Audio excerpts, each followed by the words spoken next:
The storm outside had been raging for hours, but inside the dimly lit apartment, it was nothing compared to the one inside Rowan Hale's chest. He had spent the entire week juggling double shifts, unpaid bills, and a 7-year-old daughter who pretended she wasn't hungry so he could eat.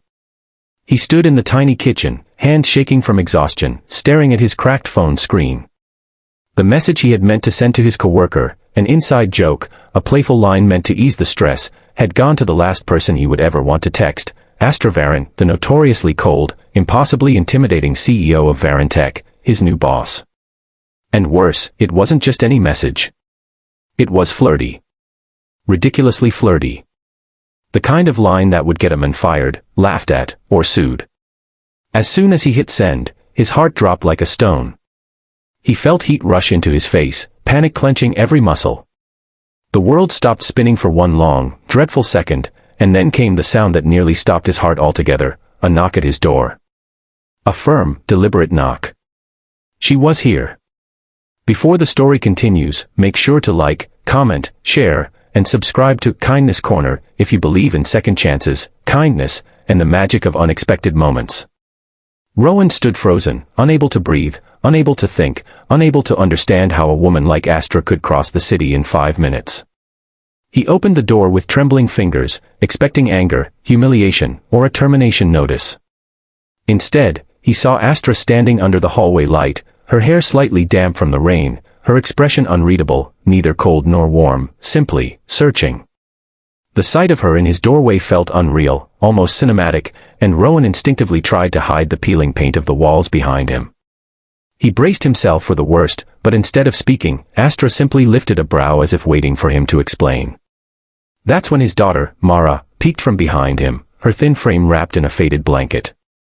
Astra's eyes dropped to the little girl's face, lingering there far longer than Rowan expected. Something subtle shifted in her expression, something he wasn't meant to see. Astra Varon wasn't the type of woman who visited employees' homes. Everyone in the city whispered about her frostiness, her arrogance, her walls built too high for anyone to climb. Yet, instead of leaving, she stepped inside quietly, as if pulled by something she didn't fully understand. The apartment was small, but warm in a way money couldn't buy. There were drawings on the fridge, tiny shoes by the door, and the faint smell of cinnamon from a homemade candle. Astra took it all in with a strange, aching pause.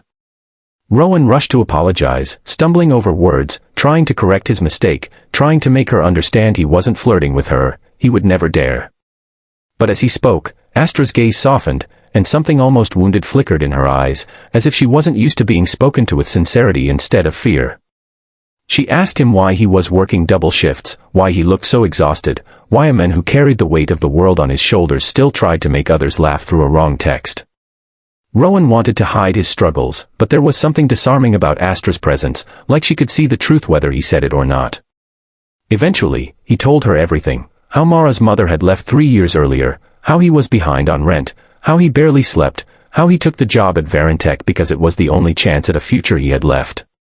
Astra didn't interrupt. She simply listened, her sharp features softening bit by bit, as if every word Rowan spoke chipped away at a layer of ice around her heart. What Rowan didn't know was that Astra had grown up alone in a mansion full of noise but empty of warmth.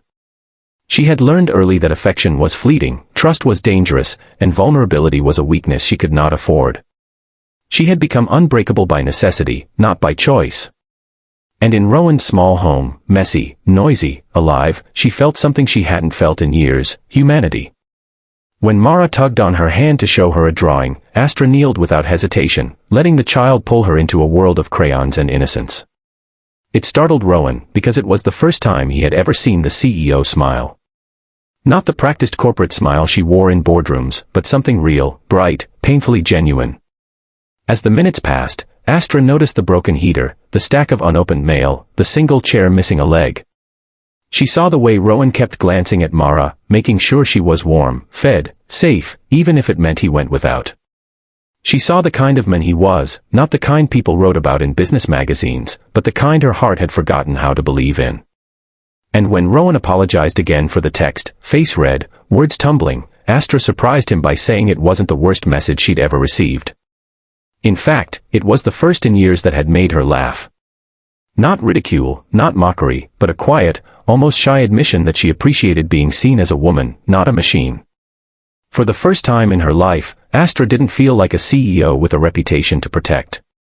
She felt like a person in a small apartment that smelled like candles and hope. Rowan offered to walk her to her car, but she shook her head. Instead, she told him she came because she didn't want him to be afraid. Because no one had ever looked so terrified after sending a text, and no one had ever spoken to her the way he did, with honesty, vulnerability, and zero agenda. Later that night, after she left, Rowan sat on the couch in disbelief. Mara curled against his arm, whispering, "Daddy, she was nice." And for the first time in months, Rowan allowed himself to hope. Maybe life wasn't just hardship. Maybe kindness found its way back eventually, sometimes disguised as a cold CEO at your door in the middle of a storm. If this story touched your heart, please like, comment, share, and subscribe to Kindness Corner. Your support helps us spread more uplifting stories every day. Special request, before the video ends, comment below what your favorite moment in the story was. And with that thought, Rowan closed his eyes, letting the rain outside fade into the sweetest silence he had heard in years.